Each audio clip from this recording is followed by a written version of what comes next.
Même si ça paraît simpliste, cet épisode-ci est vraiment important parce que tout ce qu'on va voir là, au fil des prochaines années, dans l'actualité, puis dans ce qui se passe dans le monde, c'est juste une histoire qui se répète. Si tu fais juste reculer là, à tous les décennies, à tous les siècles, on recule là, dans l'histoire, là, il y a tout le temps de la merde qui arrive. Il y a tout le temps des affaires qui vont pas bien. Et là, nous, on est le peuple en quête de le moment que tout va être beau. Et c'est ce qu'on se fait vendre, par exemple, sur un plan politique. C'est que suivez-moi et tout va bien aller. Si on me suit, on me fait confiance, ce que je vais faire va être bien. Et là, il y a des gens qui fédèrent à ça, puis il y a des gens qui s'opposent à ça. Mais ça va être tout le temps. En cette semaine, nous allons voir ensemble la taxe cachée de la peur.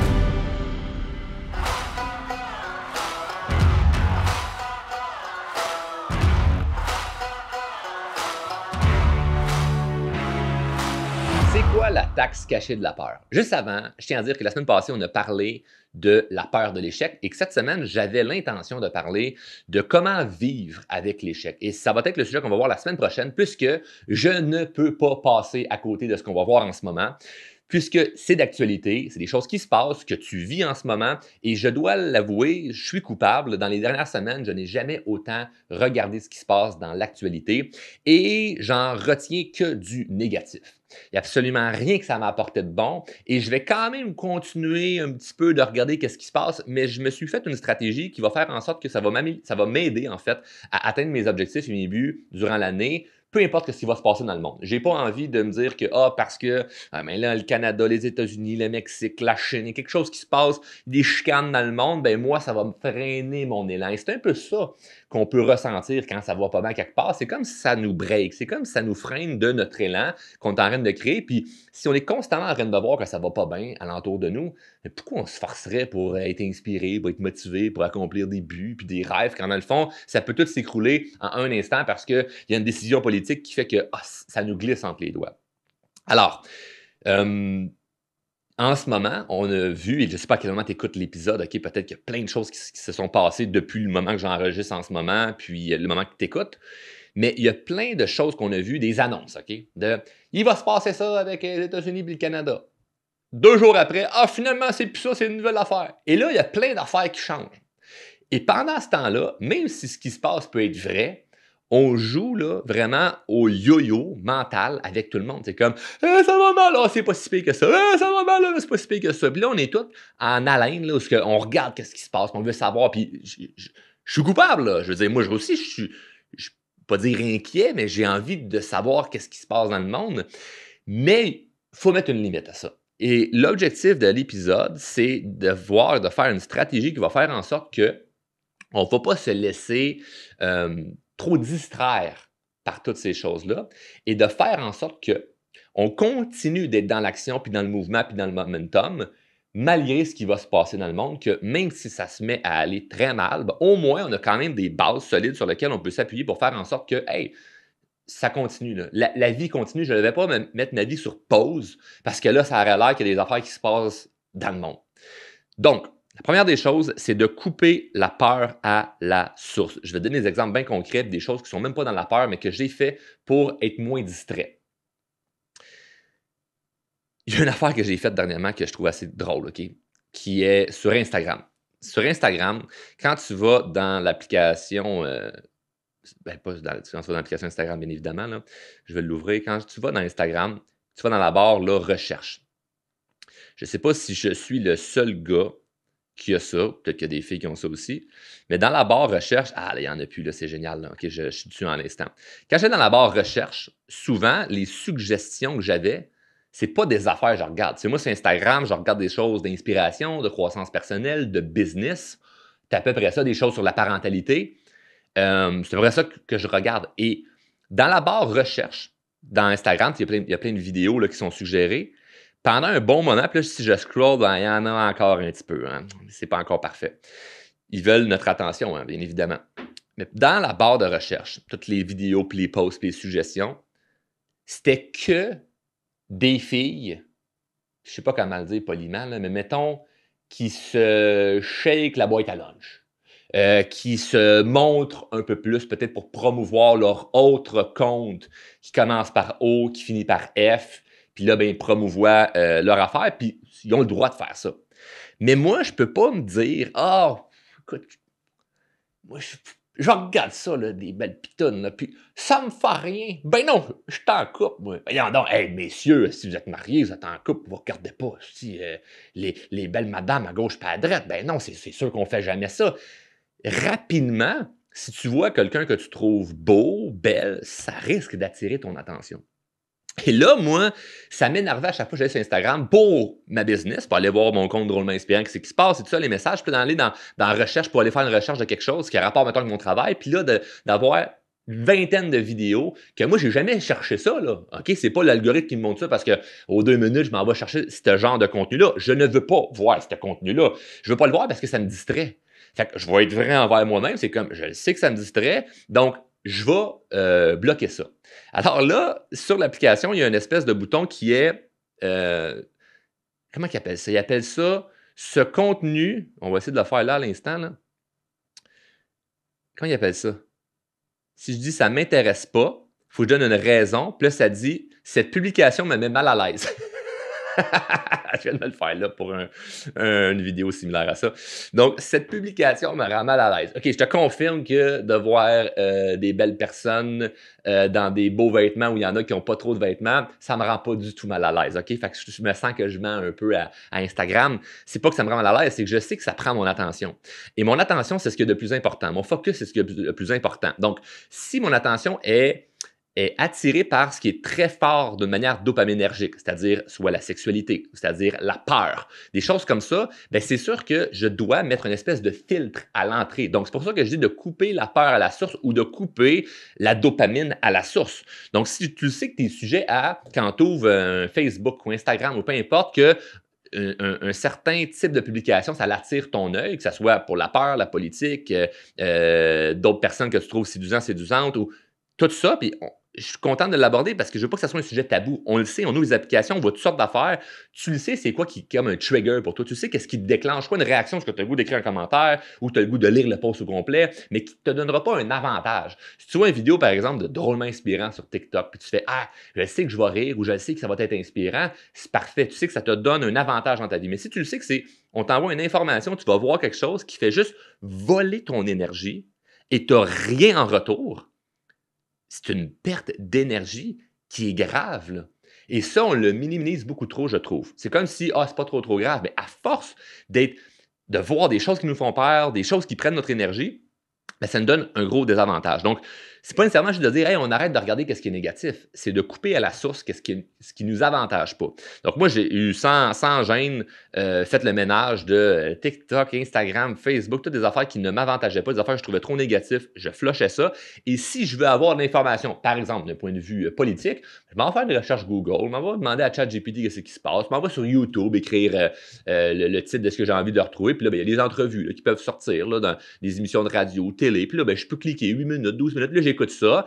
Puis ça m'informe de ce qui se passe. Mais c'est pas garrocher de partout, il y en a trop. Donc, couper la peur à la source, c'est quelque chose qui est hyper important. Et d'avoir une stratégie sur c'est quoi l'information que je laisse entrer dans ma tête.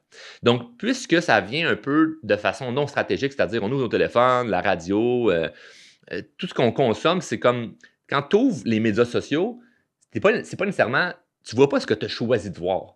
Tu sais, le matin, là, tu te lèves puis tu ouvres tes médias sociaux, ça rentre dans ta tête puis ton subconscient des informations que tu n'as pas décidé d'avoir. C'est pas comme quand tu décides, hey, je vais aller écouter le podcast de Drôlement Inspirant. Parce que là, c'est une décision de je clique là-dessus puis je l'écoute pendant X nombre de temps. C'est, ben là, je scroll puis je tombe sur des affaires.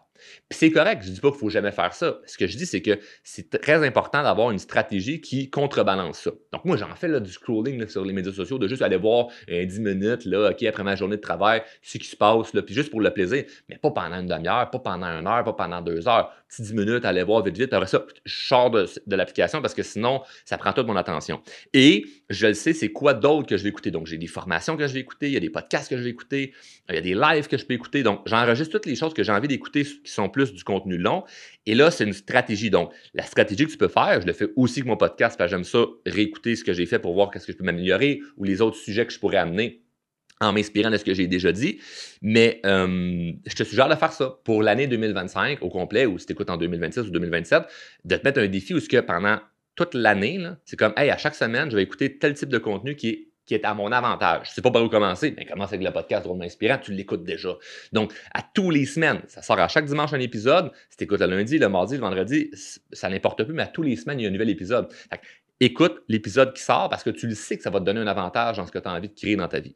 Donc ça, c'est le premier point. C'est de couper la peur ou la distraction à la source et à la suite de ça, d'avoir une stratégie sur c'est quoi que j'écoute à la place. Parce qu'on veut de l'information, on veut être nourri. C'est juste qu'il faut décider quelle bonne information je laisse entrer dans ma tête et de ne pas minimiser l'impact de l'information qui est juste de la peur ou qui est négative ou qui nous distrait, comme ce que j'ai bloqué sur Instagram qui était pour moi une distraction.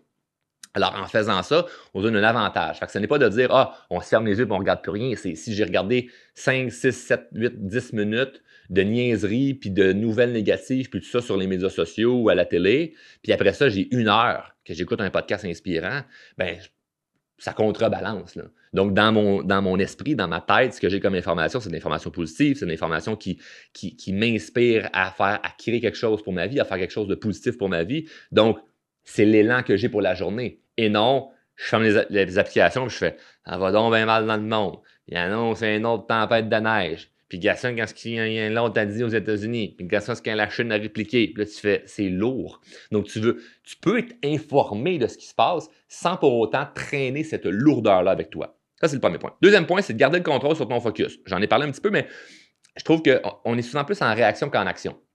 Donc, le truc qui est très, très simple, mais parce que c'est simple, la majorité des gens qui vont écouter ne le feront pas, c'est de savoir déjà d'avance qu'est-ce que tu as à faire. Donc, déjà d'avoir un plan d'action, par exemple, sur ta journée ou sur ta semaine. Parce que si c'est pas trop décidé, mettons. Là. Puis là, je te parle pas de, OK, mais tu sais, quand est-ce que tu fais ton épicerie ou c'est quand est-ce que ta game de tennis ou c'est quand est-ce que tu soupes avec un ami. Je te parle de par rapport à tes objectifs, par rapport à tes rêves. C'est quand que je fais quoi? Les choses importantes pour toi. Il faut qu'il y ait du temps alloué là-dessus. Donc, si c'est pas dans l'agenda, tu es sûr que dans la place que c'est libre dans l'agenda, tu vas trouver autre chose à faire. Ou ça va se meubler avec autre chose, ou il va y avoir des pertes de temps qui vont s'ajouter là-dedans.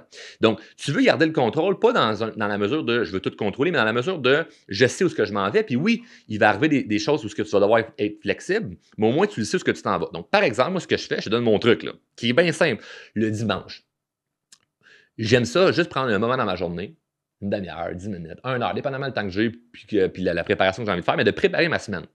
Demain, je fais quoi? Mardi, je fais quoi? Puis déjà prévoir les choses importantes que je sais que je dois faire, mais qui sont peut-être pas des choses avec un rendez-vous, avec un délai. Il y a des dossiers des fois importants qu'on a, un projet, puis que ça ne dépend que de nous. Donc, c'est pas on n'attend pas quelqu'un, il n'y a pas un rendez-vous dans l'agenda, il n'y a pas une heure dans laquelle il faut le faire. Puis ça, c'est souvent mis de côté en priorité numéro 4, 5, 6, c'est-à-dire je gère toutes les petites urgences que j'ai, je gère les obligations que j'ai, je gère les choses que j'ai des deadlines puis que je suis proche du deadline. Fait que je gère toutes les urgences, puis tout ce qui est important pour moi, ça, je mets ça à plus tard. Puis le plus tard, malheureusement, ce que ça fait, c'est que j'ai pas d'énergie pour le faire, donc je le fais juste pas.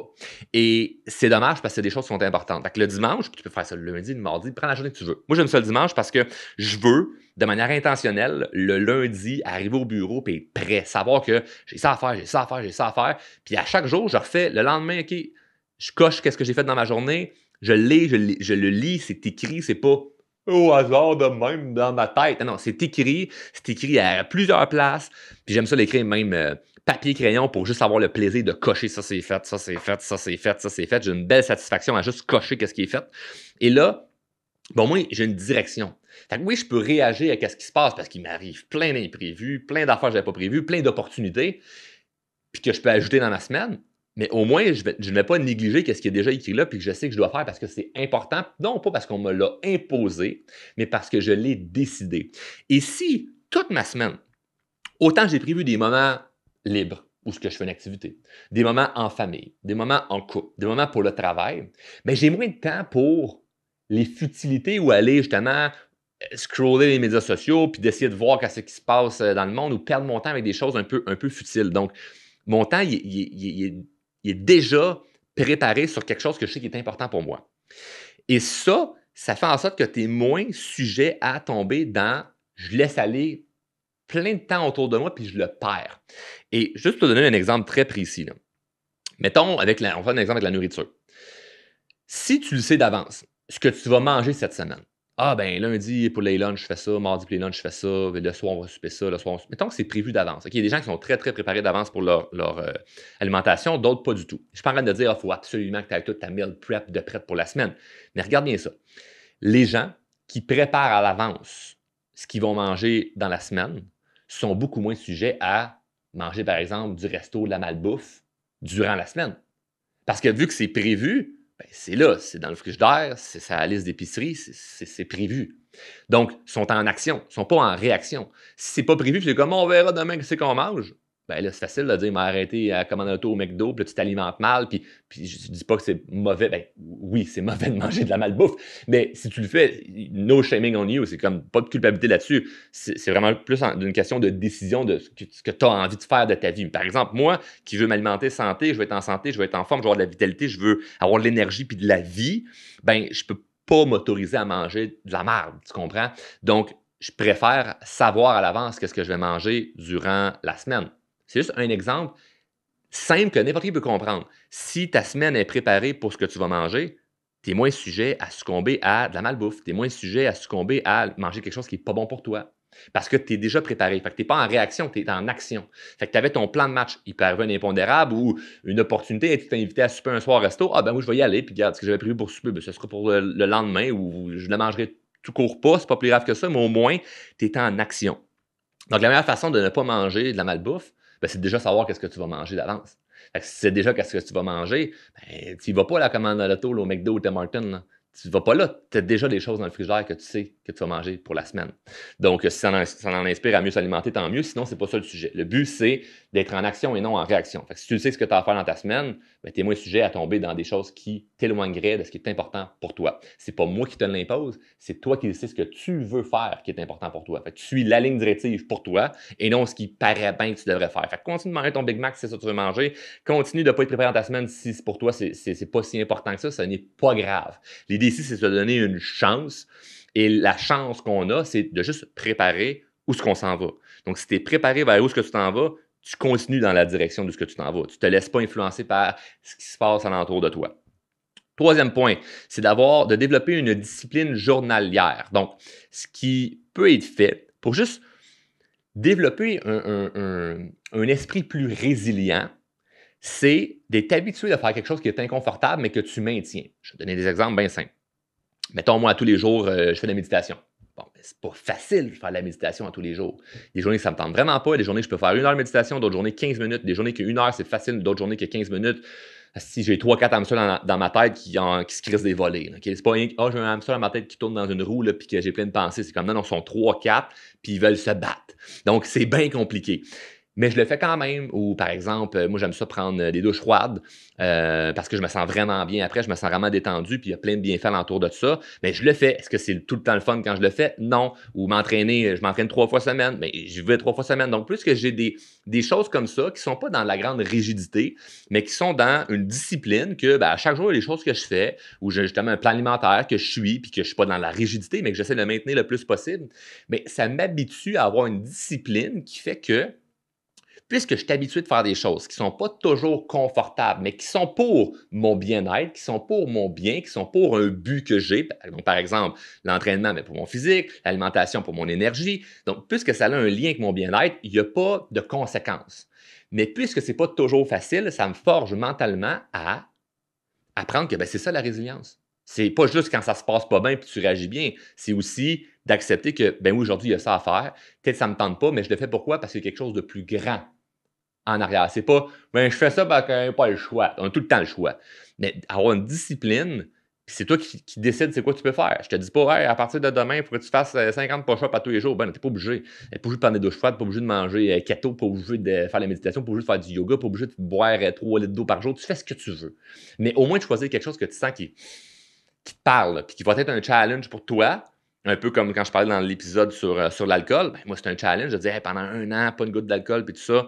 Mais je le sais, là, au fond de moi, à chaque jour, là, que quand j'ai eu une occasion, là, hier soir, j'étais allé au restaurant, j'avais un souper d'affaires, puis il y en avait là, de la boisson là, sur la table. Là. Mais de savoir que, non, moi, je suis parti dans les premiers pour me coucher tôt, puis j'ai pas pris un verre, je ne me mets pas une comparaison avec les autres en disant, oh, je suis meilleur que les autres, parce que, non, il n'y a pas personne qui est meilleur qu'un autre. C'est juste que je le comprends, la fierté que j'ai de dire, hey, d'avoir bu, me coucher tard, puis là, d'être fatigué aujourd'hui, c'est pas à mon avantage. Donc, il y a une fierté qui se bâtit à travers ça. Donc, c'est pas de rendre sa vie rigide. C'est juste de se dire que y a des choses autour de moi que je sais que je peux faire, qui sont une discipline que je vais devoir maintenir. Et sur le long terme, non seulement ça m'avantage, mais ça me forge une force mentale. Si je m'habitue à toujours abandonner ce que je fais, je m'habitue à ne pas avoir confiance en moi puis à douter de moi parce que je sais que quand je commence quelque chose, je ne le finirai pas parce que c'est l'habitude que j'ai créée. Si je bâtis l'habitude de maintenir qu'est-ce que je fais, ben, c'est l'habitude que je maintiens. C'est l'habitude que je crée. Et le dernier point, et non le moindre, tu n'as sûrement jamais entendu parler de ça, c'est un mot très cliché, que pour plusieurs ça ne veut rien dire, mais c'est probablement le plus important de tous, c'est la fameuse gratitude. Il y a plusieurs façons de bâtir la gratitude, puis j'en parle dans d'autres épisodes. Tu as juste à aller sur l'application que tu écoutes en ce moment, écrire drôlement inspirant gratitude, tu vas sûrement trouver des épisodes sur la gratitude que j'ai fait dans le passé. Sinon, je vais en refaire également parce qu'il y a beaucoup de choses que je travaille depuis plusieurs mois, je dirais, au niveau de la gratitude qui m'aide énormément dans mon bien-être, ma santé, ma prospérité. Bref, de comprendre que ce qu'on a déjà dans notre vie, là, peu importe t'es où en ce moment, là, ce qu'on a déjà vaut cher, puis qu'il y a des choses en ce moment que si tu perdrais demain matin que tu as en ce moment, tu réaliserais à quel point ça vaut cher. De les chérir en ce moment, parce que tu ne les prends pas pour acquis, va t'amener beaucoup plus dans ta vie et ça change ta perspective. Donc, je ne veux pas tomber dans un cliché de, ben là, OK, oui, ça va mal, mettons, je ne sais pas, ici au Canada en ce moment, pour telle affaire, nos pesos canadiens ne valent rien, il se passe telle affaire, telle décision politique, nanana. C'est mieux que dans le pays que c'est la famine. Je ne vais pas faire cette comparaison-là parce que pour certaines personnes, ça ne veut rien dire. Pour ceux et celles qui sont allés dans un pays sous-développé puis qui l'ont vu, qu'est-ce qui se passe, ils reviennent ici puis ils font « Oh, c'est qu'on est bien ». Pour ceux et celles qui ont peut-être une pleine conscience plus évoluée puis qui se disent « Ah, je suis capable de voir que dans d'autres places, ça va pas bien puis que je suis chanceux en ce moment de certaines variables, que c'est pas parfait, mais je suis chanceux dans la mesure de qu'est-ce que j'ai. » Wow, ça me donne une gratitude. Peu importe comment tu gères la gratitude, le but n'est pas de t'imposer une façon d'avoir la gratitude. Parce que ça ne fonctionne pas. Si je te dis, hey, tu dois avoir la gratitude pour le fait que tu es en santé, ça ne veut rien dire pour toi peut-être. Mais pour d'autres personnes, ça veut en dire beaucoup. Donc moi, ce que je t'encourage à faire, c'est de développer l'habitude de juste avoir une intention, une pensée sur, wow, il y a ça en ce moment qui va bien. Puis c'est juste un petit peu à tous les jours de, ben aujourd'hui, j'ai une belle journée pour quelle raison? Ben pour ça, c'est ça qui est arrivé. Puis c'est pas obligé d'être un exploit. C'est pas obligé d'être immense. C'est plus être, j'ai fait ça. C'était pas la meilleure journée de ma vie, mais il y a ça qui est arrivé, puis ça a un lien avec mon futur, ça a un lien avec ce que j'ai envie de créer. C'était quelque chose qui était plaisant là maintenant. Juste de le reconnaître. Parce que plus qu'on passe de temps à être dans la gratitude, bien, toutes les émotions négatives qu'on pourrait vivre parce qu'il arrive ça en ce moment, il y a une nouvelle fake news qui vient d'arriver, il y a une nouvelle source mentale lourde qui s'impose dans notre tête parce qu'il y a une nouvelle information qui est rentrée, puis là, ça nous pèse sur le mental, bien, on va contrebalancer ça avec justement ce qui est plus positif alentour de nous et ce n'est qu'une question de perception. Donc, je l'ai déjà fait dans différentes conférences et je l'ai déjà dit également dans d'autres vidéos, mais le fameux exemple de cherche du bleu, c'est ce qui revient le plus souvent c'est ce qui me revient le plus souvent en tête, qui est une évidence de comment être positif. Donc, si tu le fais avec moi en ce moment, juste pour le plaisir, et si tu le connais, c'est bien correct aussi, mais fais-le quand même si tu connais l'exercice, fais-le quand même juste pour te challenger. Parce que là, je vais changer les couleurs. Dans la pièce alentour de toi, là, fais juste regarder, là, si tu es en auto, peut-être que ça va aller vite, là, mais dans une pièce, c'est plus facile. Là. Ou si tu marches, peut-être que tu peux t'arrêter puis voir alentour de toi. Cherche le plus de choses qui seraient, on va dire, par exemple, la couleur mauve. Tu du mauve alentour de toi. C'est plus rare, le mauve. Hein. Fait que tu cherches comme il faut, s'il y a bien du mauve alentour de toi. Moi, honnêtement, il n'y a pas bien d'affaires mauve dans la pièce alentour de moi. Il y en a peut-être... Bon, on va dire que ça, c'est proche de mauve. Ok, j'ai peut-être trouvé une affaire mauve. Ah non, 2, j'ai trouvé une autre affaire. Il y a combien d'affaires mauves alentour de toi? S'il y a 0 mauve, cherche une autre couleur. Mettons, on cherche vert. Tu dis du vert alentour de toi. Okay. Ah oui, là, il y a plus de vert. Il y a plus de vert dans la pièce alentour de moi. On va se donner, mettons, un petit 10-15 secondes. Là, puis là, une fois que c'est fait, tu te fermes les yeux.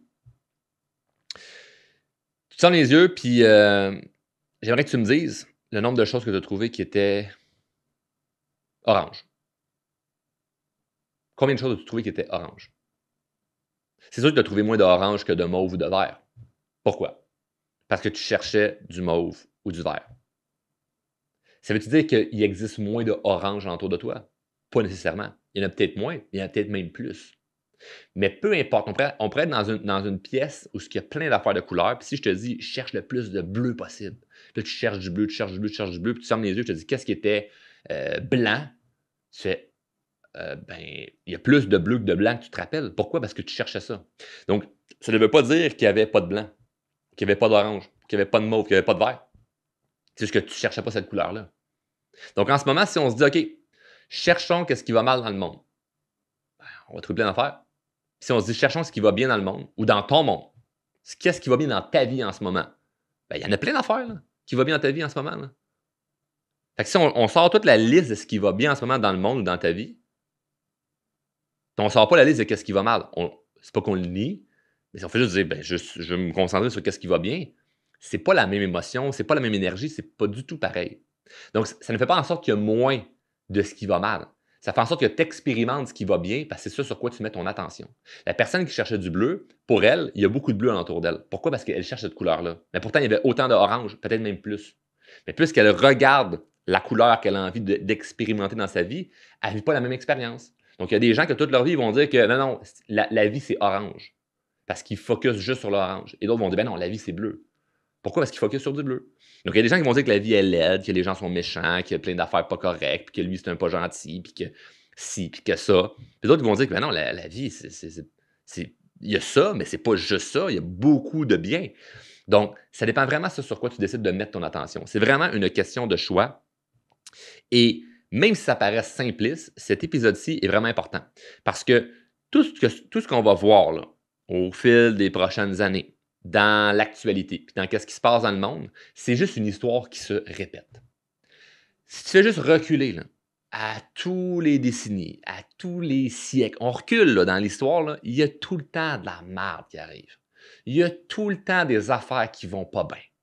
Et là, nous, on est le peuple en quête de le moment que tout est réglé, le moment que tout va être beau.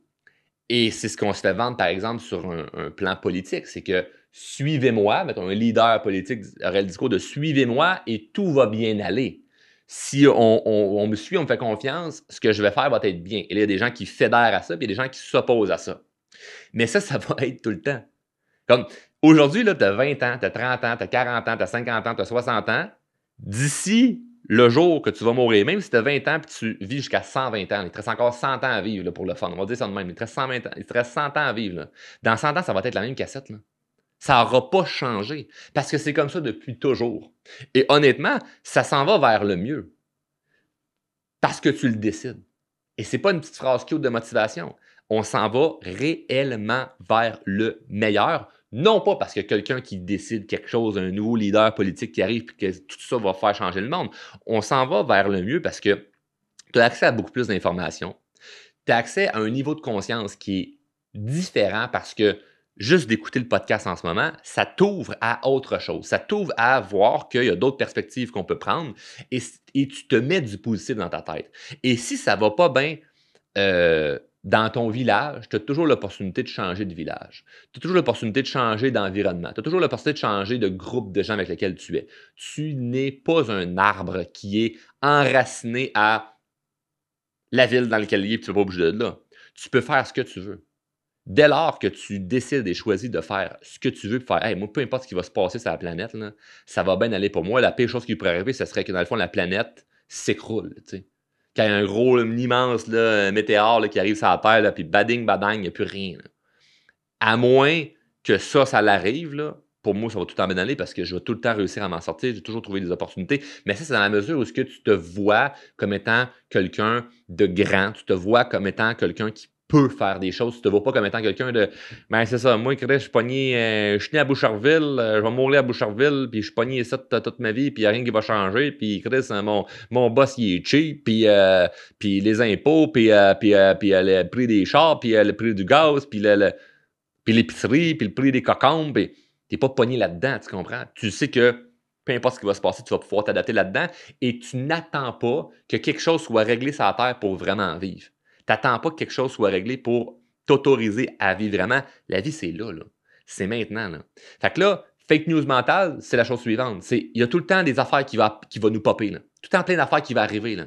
Puis à chaque fois, ça dirige notre attention vers quelque chose qui n'est pas notre avantage. Fait que ne te laisse pas submerger par ce qui se passe en ce moment dans le monde, là, puis les mauvaises nouvelles, puis les fake news mentales, parce que dans ta tête, ça ne t'avantage pas. Tu peux te mettre au courant de OK, il y a une direction qui va se prendre, mais sans plus. Dernier exemple que j'aimerais te donner, et moi, je veux retourner à ça, OK? Je t'ai avoué que j'ai passé les dernières semaines beaucoup de temps à regarder ce qui se passe dans l'actualité. Et l'un des points négatifs que j'en ai tiré, c'est vraiment sur mon niveau d'énergie puis sur ma concentration.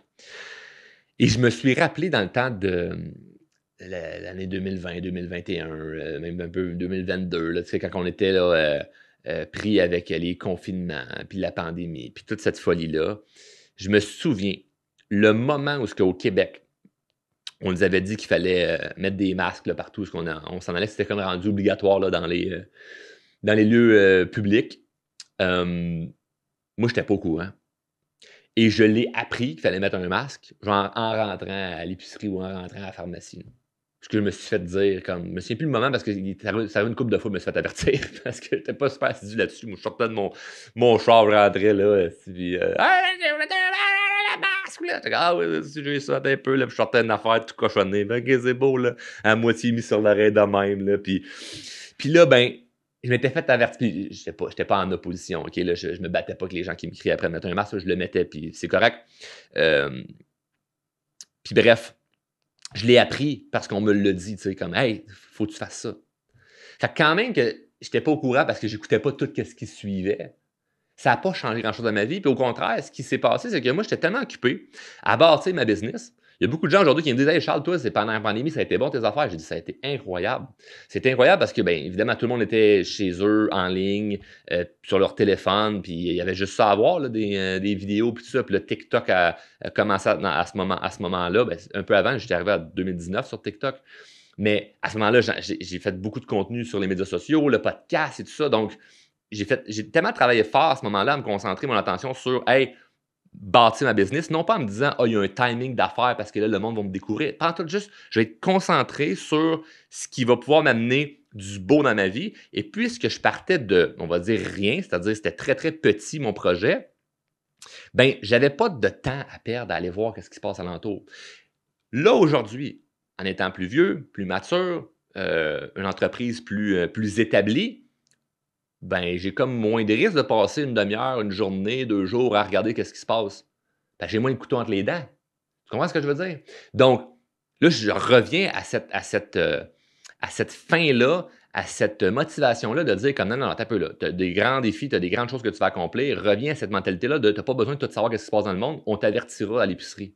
On t'avertira à la pharmacie s'il y a quelque chose qui se passe et qu'il ne faudrait pas trop savoir. Puis... Donc, je parle de me dire, je me vante du fait que je n'étais pas au courant de ce qui se passait. Okay? Ce que je dis, c'est que ce n'était pas une nécessité pour moi à ce moment-là de tout savoir l'information. Il y avait tellement d'informations qu'on nous pitchait en même temps, qu'on nous disait, il faut savoir ça, il faut être au courant de ça, que je me suis dit, on m'avertira de ce qui se passe. Puis là, ben, t'entends quelqu'un me dire « Ah oui, t'as entendu parler de ça? Ah oui, à cette heure, il faut rentrer à 8 heures chez nous. C'est un couvre-feu. Bah, OK, c'est beau, c'est correct, on va le respecter. » Fait que j'étais pas en opposition ultime avec tout ce qui se passait. J'étais dans le flow. J'étais résilient face à ça, parce que même si des choses que je trouvais qui étaient un non-sens, qui étaient une absurdité, qui étaient abruties, ben, j'étais pas en réticence avec ça. Je me disais, je vais suivre le courant. Ben, c'est une décision. J'aurais pu être à l'opposition complètement là-dedans. J'ai dit, je vais suivre le courant. Je ne vais pas être en réticence par rapport à ça. Mais je ne vais pas tout mettre mon attention, mon focus là-dessus. Donc là, aujourd'hui, l'histoire se répète encore. Là, il se passe des affaires, on dit des affaires, puis là, il y a des choses qui ne vont pas bien. Donc, ça se répète. C'est la même chose. Donc, on l'a vécu, il n'y a pas si longtemps, là. OK? On a eu un entraînement, là. Il y a eu un warm-up, là. Donc, en ce moment, le but, c'est juste de se dire, c'est sur quoi que j'ai du contrôle? Qu'est-ce que je peux faire actuellement qui va être un avantage pour moi, tout simplement? Alors, tu coupes la peur à la source ou tu coupes la distraction à la source. Tout ce qui te distrait, tout ce qui t'amène la peur, tout ce qui te met en réaction, coupe ça. Je ne suis pas intéressé. Bloque ça, bloque les pages, bloque les personnes. Tu n'as pas besoin d'avoir cette information-là. Si tu veux de l'information, va sur Google, ChatGPT ou directement sur YouTube, puis tu regardes ça 10 minutes, puis tu vas en avoir assez pour savoir, bon, il se passe ça en ce moment, on passe à autre chose. Tu te mets une stratégie pour savoir c'est quoi que je mets dans ma tête. Fait que je te propose d'écouter les épisodes qui sortent à chaque semaine. Il y a plein de beaux épisodes qui vont sortir. D'ailleurs, la semaine prochaine, on va parler de justement comment réussir à vivre malgré des échecs. Ça va être un super épisode qu'on va voir ensemble. Ensuite, deuxièmement, c'est de garder le contrôle sur ton focus, donc être en action plus qu'en réaction, donc de prévoir tes semaines comme tu prévoirais ta meal prep. Donc, je le sais que demain, j'ai ça à faire, puis mardi, j'ai ça à faire, puis mercredi, j'ai ça à faire, et il va y avoir des ajustements là-dedans, mais au moins, j'ai une ligne directive vers où je m'en vais. Avoir une discipline journalière, c'est le point numéro 3, donc de savoir qu'il y a des choses que tu fais qui sont bonnes pour toi, qui vont t'avantager dans ta vie, mais qui sont quand même une petite discipline où ça te prend un certain courage de dire je me lance et une discipline, bien évidemment, de maintenir ça. Okay? Donc, tu es assidu par rapport à une chose que tu décides de faire, puis ça te forge une résilience que, ben oui, des fois, on ne fait pas des choses qui nous tentent, puis ben oui, des fois, ça ne va pas bien, mais au moins, je tiens à ça, puis je me sens bien dans la mesure où il y a une routine qui est bonne pour moi, puis que je fais, puis qui fait en sorte que j'avance dans une bonne direction parce que je l'ai choisi. Ce n'est pas imposé. Il y a assez de choses qu'on se fait imposer. Ça, tu l'as décidé. Et on termine en ayant une philosophie qui est beaucoup plus axée sur la gratitude, où il y a déjà plein de choses qui sont belles alentour de nous. On n'a pas besoin de mettre notre attention sur ce qui va mal. Il va continuer à avoir des choses qui vont être mal. Et c'est pas vrai qu'un jour, on va arriver à quelque part. On ne va jamais arriver à quelque part. Notre vie, c'est on expérimente des plateaux, on expérimente des chemins, des trajectoires, mais il n'y a jamais une destination finale qui va faire « Ah, il n'y a plus de problème. Il n'y a plus rien qui existe de négatif sur la Terre. » Il va toujours avoir des affaires négatives. Si on l'accepte, on se dit « OK, c'est ainsi. Maintenant, qu'est-ce qu'il y a de bon autour de moi? » Je te confirme que tu vas vivre une vie qui va être beaucoup plus alignée à un sens, à une gratitude qui en vaut la peine, puis c'est sûr que c'est ce que je te souhaite. Donc sur ce, merci d'avoir écouté au complet. N'hésite pas à partager l'épisode si tu es venu chercher de la valeur, puis à mettre en application ce qu'on a vu, parce que ben, ça va se matérialiser après ça dans ta vie de manière très concrète, ce que tu vas voir du positif. En terminant, ce que je t'invite à faire, c'est si tu n'es pas encore abonné au podcast, peu importe sur quelle plateforme tu écoutes, abonne-toi à l'épisode et surtout ne manque pas l'épisode qui va avoir la semaine prochaine sur comment réussir à surmonter les échecs ou comment mieux vivre les échecs qu'on pourrait expérimenter parce qu'inévitablement, quand on prend action, bien, on s'expose à avoir des échecs puis on va avoir un bel épisode ensemble là-dessus.